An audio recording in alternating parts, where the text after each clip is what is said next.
وقتی به رفیق دهن سرویسم میگی لوت.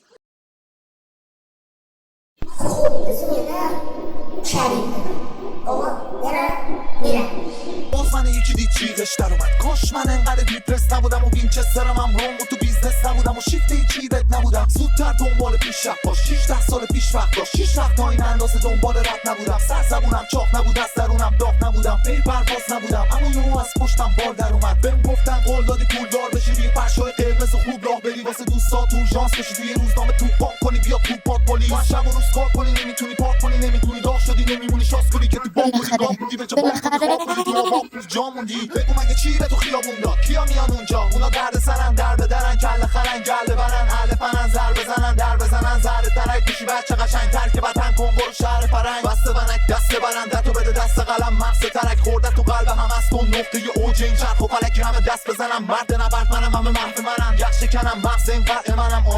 میارز سر به تنم، جلب توجه میکنه عطر تنم، فک طرفدارا روی سنگ همش برگ برنده.